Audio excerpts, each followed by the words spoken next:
नमस्कार दोस्तों, हमारे YouTube channel Sanwal classes for Uttarakhand में आप सभी का हार्दिक स्वागत है। दोस्तों, ये चल रही है हमारी उत्तराखंड पुलिस रिटन एग्ज़ाम के लिए सीरीज़ और इस सीरीज़ में हम उत्तराखंड के 50 और हिंदी के 20 प्रश्नों पर चर्चा करेंगे।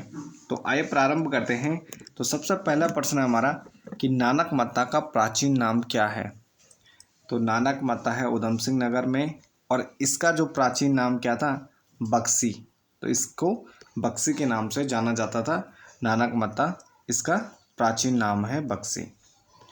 और नानक मत्ता या जो अनुसूचित जनजाति है तो उसके लिए क्या है, एक रिजर्व सीट भी है।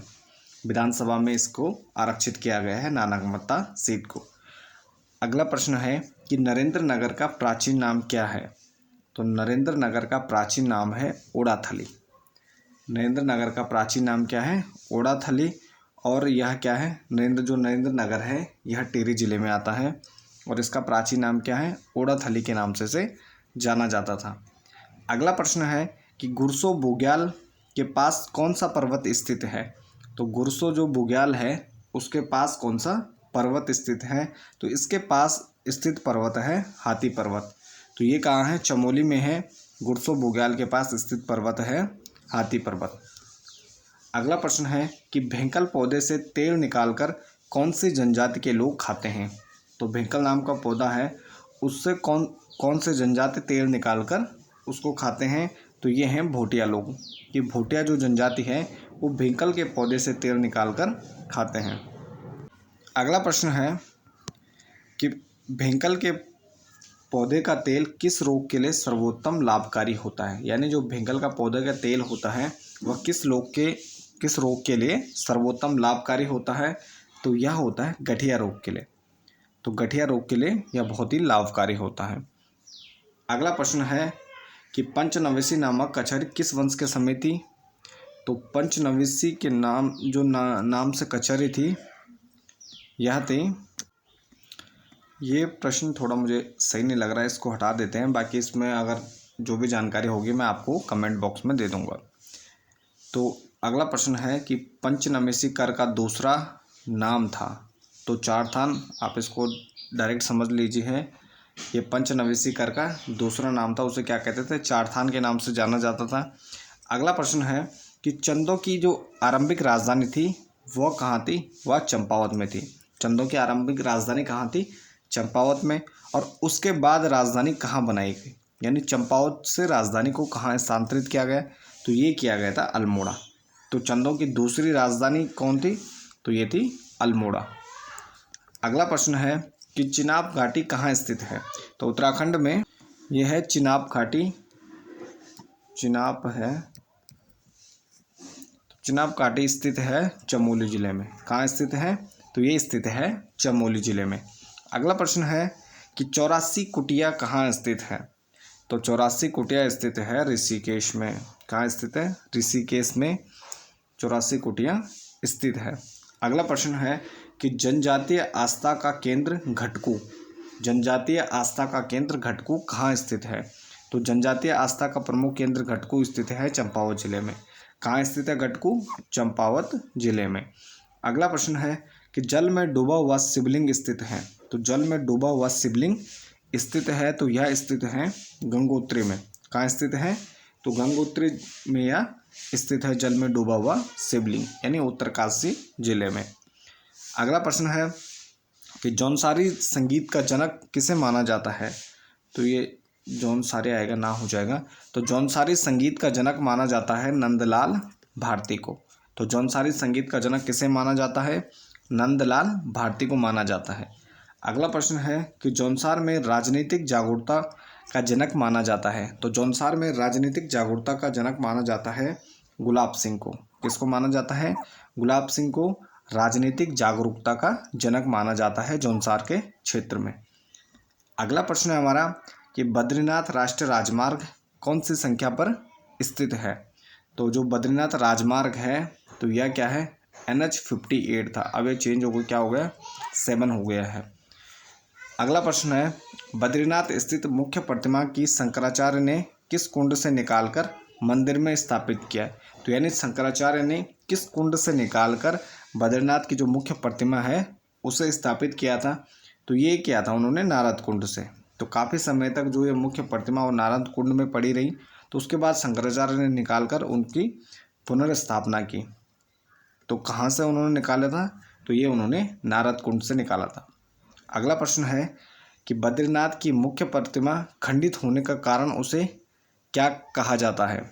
तो बद्रीनाथ की जो मुख्य प्रतिमा है उसको खंडित होने के कारण क्या कहा जाता है, श्री विग्रह भी कहा जाता है। क्या कहा जाता है, श्री विग्रह भी कहा जाता है। अगला प्रश्न है कि मलयूर रोकनी नामक फूलों की घाटी किस जिले में है। तो मलयूर रोकनी नामक फूलों की घाटी कहाँ स्थित है, तो ये भी चमोली जिले में स्थित है। अगला प्रश्न है कि प्लासी के युद्ध के समय चंद वंश का राजा कौन था। तो प्लासी के युद्ध के समय चंद वंश का राजा था दीपचंद। कौन सा राजा था, ये 1757 में यह युद्ध हुआ था। तो इस समय कुमाऊं में शासक रहते हैं दीपचंद। 1748 से 1777 ईस्वी तक ये कुमाऊं में शासक रहते हैं। अगला प्रश्न हमारा, गढ़वीर महाकाव्य की रचना किसने की है। तो गढ़वीर महाकाव्य नामक ग्रंथ की रचना किसने की है, रूप मोहन सकलानी जी ने की है। तो किसने की है, रूप मोहन सकलानी। अगला प्रश्न है कि 84 कुटिया की स्थापना करने वाले महेश योगी, 84 कुटिया की स्थापना किसने की, महेश योगी ने। और ये कहाँ स्थित है, ये ऋषिकेश में स्थित है। तो महेश योगी का जन्म स्थान है, तो इनका जन्म स्थान कहाँ है, छत्तीसगढ़ में है। तो इनका मूल जन्म स्थान कहाँ था, छत्तीसगढ़ में था महेश योगी का। अगला प्रश्न है, भक्त दर्शन का वास्तविक नाम क्या था। तो भक्त दर्शन का वास्तविक नाम था राजदर्शन। क्या था, राजदर्शन उनका वास्तविक नाम था। अगला प्रश्न है, पवार वंश के किस शासक की तुलना मोहम्मद तुगलक से की जाती है। पवार वंश के किस शासक की तुलना मोहम्मद तुगलक से की जाती है। तो ये शासक था श्यामशाह। कौन था, श्यामशाह ये शासक था जिसकी तुलना मोहम्मद तुगलक से की जाती है। और चंद वंश की बात करें तो चंद वंश में देवीचंद जो शासक था उसको क्या माना जाता है, उसको कुमाऊं का मोहम्मद बिन तुगलक भी कहा जाता है। अगला प्रश्न है, किसके समय कुमाऊं में नायक जाति की उत्पत्ति हुई थी। तो ये थे भारती चंद। भारती चंद ने जब डोटी पर आक्रमण किया था तो 12 वर्षीय युद्ध का प्रारंभ हुआ। तो उसके बाद क्या हुआ था, इस नायक जाति का उद्भव हुआ था या उत्पत्ति हमें देखने को मिलती है। अगला प्रश्न हमारा कि उत्तराखंड की पहली महिला परिवहन विमान कमांडर कौन है। तो उत्तराखंड की पहली महिला विमान कमांडर कौन है, तो ये है क्षमता वाजपेयी। कौन है, क्षमता वाजपेयी। अगला प्रश्न है, हुड़िया बुग्याल कहाँ स्थित है। तो हुड़िया बुग्याल स्थित है चमोली जिले में। तो हुड़िया बुग्याल कहाँ स्थित है, तो ये है चमोली जिले में हुड़िया बुग्याल स्थित है। अगला प्रश्न है कि झिलमिल गुफा कहाँ स्थित है। तो झिलमिल गुफा स्थित है पौड़ी गढ़वाल में। कहाँ है झिलमिल गुफा, पौड़ी गढ़वाल में यह स्थित है। अगला प्रश्न है कि 84 कुटियों वाले आश्रम का पहला क्या नाम दिया गया था। तो 84 कुटियों वाले आश्रम को पहले नाम दिया गया था शंकराचार्य नगर। क्या नाम दिया गया था 84 कुटियों वाले आश्रम का, तो इसे शंकराचार्य के नाम से जाना जाता था। अगला प्रश्न हमारा, कुमाऊं गजेटियर में किस स्थान को ईश्वर का वचन कहा गया है। तो कुमाऊं गजेटियर में बागेश्वर को क्या कहा गया है, ईश्वर का वचन कहा गया है। कुमाऊं गजेटियर में ईश्वर का वचन, किसको, बागेश्वर को। अगला प्रश्न है, 84 कुटियों की स्थापना करने वाले महेश योगी का वास्तविक नाम। तो इनका वास्तविक नाम क्या था, महेश प्रसाद वर्मा। तो महेश योगी का नाम क्या था, महेश प्रसाद वर्मा इनका वास्तविक नाम था। और इनके ही द्वारा ऋषिकेश में 84 कुटियों की स्थापना की गई, जिसका प्रारंभिक नाम क्या था, शंकराचार्य नगर भी रखा गया था। अगला प्रश्न हमारा कि फ्रांसिस हैमिल्टन ने किस चंद राजा को गूंगा कहा। तो फ्रांसिस हैमिल्टन ने किस चंद राजा को गूंगा कहा था, तो ये कहा था उन्होंने दीपचंद को। किसे कहा था, दीपचंद को। और इसका कार्यकाल है 1747 से 1748। इसका कार्यकाल 1747 से ये 1777-78 के आसपास है। 1777-78 के आसपास इसका कार्यकाल माना जाता है। अगला प्रश्न है कि कौन सा बुग्याल बद्रीनाथ के चारों ओर फैला हुआ है। तो ये बुग्याल है कैला। क्या है, कैला बुग्याल क्या है, बद्रीनाथ के चारों ओर फैला हुआ है। अगला प्रश्न है, hill dialectics of the Kumaon division पुस्तक है, तो ये पुस्तक है गंगादत्त उप्रेती की। किसकी है? गंगादत्त उप्रेती। अगला प्रश्न है कि मिनोलगाड़ किसकी सहायक नदी है, तो मिनालगाड़ सहायक नदी है कोसी की। किसकी है? तो कोसी की सहायक नदी है मिनोलगाड़। अगला प्रश्न है कि कोसी की प्रमुख सहायक नदियां हैं, तो इसकी सहायक नदियां हो जाएंगी प्रमुख मिनोलगाड़, सिमोलगाड़ और देवगाड़। तो क्या है? मिनोलगाड़, सिमोलगाड़ और देवगाड़ क्या है इसकी प्रमुख सहायक नदियां हैं। अगला प्रश्न है, हिमालय के वरदान नामक रचना है, तो हिमालय के वरदान नामक रचना किसकी है? तो ये है मोहनलाल बाबुलकर। किसकी है? मोहनलाल बाबुलकर की क्या है? ये प्रमुख रचना है हिमालय के वरदान। अगला प्रश्न है कि 1930 ईस्वी में उत्तराखंड के किस व्यक्ति ने हिंदू मुसलमानों को भिड़वाने की चाल को नाकामयाब कर दिया था, तो ये किया था चंद्र सिंह गढ़वाली द्वारा। किसने किया था? चंद्र सिंह गढ़वाली के द्वारा किया गया था, और इनके द्वारा जो घटना हुई थी उसे पेशावर कांड के नाम से भी जाना जाता है। अगला प्रश्न है कि गंधर्व शब्द का संबंध किस जनजाति से है, तो गंधर्व शब्द का संबंध किस जनजाति से है, तो ये है गंधर्व शब्द का संबंध ये थारू जनजाति से है। तो गंधर्व शब्द का संबंध किस जनजाति से है, तो ये है थारू। गंधर्व शब्द का संबंध है थारू जनजाति से। अगला प्रश्न है कि ख्वास खां या खबास खां ने किस चंद शासक के पास शरण ली थी, तो इसके संबंध में भी इतिहास में हमें मतभेद देखने को मिलते हैं।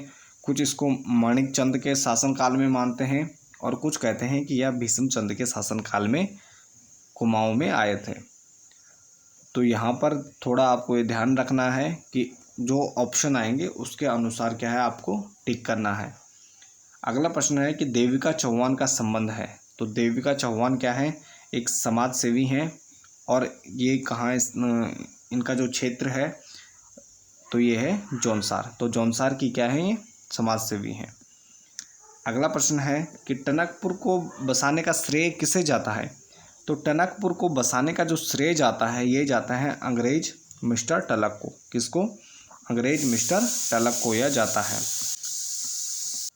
अगला प्रश्न है कि थारू समाज में प्रचलित वह नृत्य जिसे पुरुष ढोल और वाद्य के संगीत पर महिलाओं की वेशभूषा में करते हैं, तो इसे क्या कहते हैं, तो इसको कहा जाता है ठकुरा नाच। क्या कहा जाता है? महिलाओं की वेशभूषा में करते हैं, पुरुष ढोल और वाद्य के संगीत पर नृत्य करते हैं, इसको ठकुरा नाच कहा जाता है। ठकुरा नाच। अगला प्रश्न है, जिंदी गौरा महोत्सव मनाया जाता है, तो जिंदी गौरा महोत्सव मनाया जाता है लोहघाट में। कहाँ मनाया जाता है जिंदी गौरा महोत्सव, तो ये लोहघाट में मनाया जाता है। अगला प्रश्न है, जंगल ट्रेन्स इन नॉर्दर्न इंडिया नामक पुस्तक है, तो ये पुस्तक है जॉन हेविट की। किसकी है? जॉन हेविट की पुस्तक है। अगला प्रश्न है कि सुमेरु व स्वदम गुफा कहाँ है, तो सुमेरु और स्वदम गुफा कहाँ स्थित है? सुमेरु और स्वदम गुफा स्थित है, यह स्थित है पिथौरागढ़ में। कहाँ स्थित है? पिथौरागढ़ जिले में यह स्थित है। अगला प्रश्न है कि पाताल रुद्रेश्वर गुफा कहाँ स्थित है, तो पाताल रुद्रेश्वर गुफा कहाँ है? 1993 में इसकी खोज हुई और यह चंपावत में स्थित है पाताल रुद्रेश्वर, और पाताल भुवनेश्वर गुफा है पिथौरागढ़ में। अगला प्रश्न है कि जीवन ज्योति कविता संग्रह के रचयिता हैं, तो जीवन ज्योति कविता संग्रह के रचयिता कौन है, तो ये हैं कमलेंदुमती शाह। कौन है? कमलेंदुमती शाह जी हैं इनके रचयिता। अगला प्रश्न है, गढ़ गीता संग्राम किसकी रचना है, तो गढ़ गीता संग्राम रचना है मोलाराम की। किसकी है? मोलाराम की। और मोलाराम क्या है? यह पहाड़ी शैली यानी जो हमारे गढ़वाली शैली है उसके प्रमुख चित्रकार भी हैं। कौन है? मोलाराम। अगला प्रश्न है कि पूरा पिपनाथ और भकोट नामक प्रसिद्ध स्थल है, तो पिपनाथ और भकोट नामक प्रसिद्ध स्थल कहाँ स्थित है? यह है बागेश्वर में। ये कहाँ स्थित है? बागेश्वर में। अगला प्रश्न है, इसके बाद हिंदी के हमारे 20 प्रश्न हैं, ये उत्तराखंड के जो 50 प्रश्न हैं वो पूर्ण हो गए हैं। उसके बाद हिंदी के प्रश्न हैं कि देवर्षि में कौन सी संधि है, तो देवर्षि में कौन सी संधि है? देवधन ऋषि, तो इसमें संधि है गुण संधि। कौन सी है? तो इसमें गुण संधि हो जाएगी। अगला प्रश्न है अयोगवाह वर्ण कौन से होते हैं? तो अयोगवाह क्या होते हैं? अनुस्वार और विसर्ग को क्या कहा जाता है? अयोगवाह कहा जाता है। तो अनुस्वार और विसर्ग अयोगवाह कहलाते हैं, जिसमें अंग आ क्या आते हैं? अयोगवाह वर्ण कहलाते हैं। अगला प्रश्न है ह्रस्व कितने और कौन कौन से होते हैं? तो ह्रस्व स्वर क्या होते हैं? 4 होते हैं। और ये कौन कौन से हैं? अ, ई, उ और री क्या होते हैं? ये ह्रस्व स्वर होते हैं। अगला प्रश्न है कि अनुनासिकीय व्यंजन कौन कौन से होते हैं? तो वर्ग के जो पंचम अक्षर होते हैं वो क्या कहलाते हैं? अनुनासिकीय या नासिकीय व्यंजन कहलाते हैं, जिसमें हमारे आते हैं गा, या, अणा, ना और मा। यानी जो पांचवें जो का से पा तक जो क्रम है, इसके जो पांचवें अक्षर होते हैं अंतिम वाले, तो ये पूरे क्या कहलाते हैं? ये कहलाते हैं नासिक्य व्यंजन। गा, या, णा, ना और मा क्या कहलाते हैं? ये क्रम क्या कहलाता है? नासिक्य व्यंजन कहलाता है। अगला प्रश्न है हमारा उच्छिष्ट वर्ण कौन से होते हैं? तो उच्छिष्ट वर्ण कौन से होते हैं? तो ड और ढ क्या होते हैं? ये उच्छिष्ट वर्ण होते हैं। ड क्या होते हैं? उच्छिष्ट वर्ण होते हैं, जिन पर नीचे बिंदी लगी होती है। अगला प्रश्न है राम ने पत्र लिखा। तो राम ने पत्र लिखा, इसमें कौन सा कारक है? तो इसमें क्या हो जाएगा? कर्ता कारक हो जाएगा। कर्ता ने कर्म को, तो जिसमें ने आ रहा है तो क्या हो जाएगा? ये कर्ता कारक हो जाएगा। अगला प्रश्न है राम ने रावण को बाण से मारा। तो राम ने रावण को बाण से मारा, तो इसमें क्या हो जाएगा? ये हो जाएगा कर्म कारक। तो क्या हो जाएगा? ये कर्म कारक हो जाएगा। अगला प्रश्न है कि मूल रूप से संज्ञा कितने प्रकार की होती हैं? तो मूल रूप से संज्ञा होती हैं 3 प्रकार की। कितनी होती हैं? 3 प्रकार की संज्ञा होती है।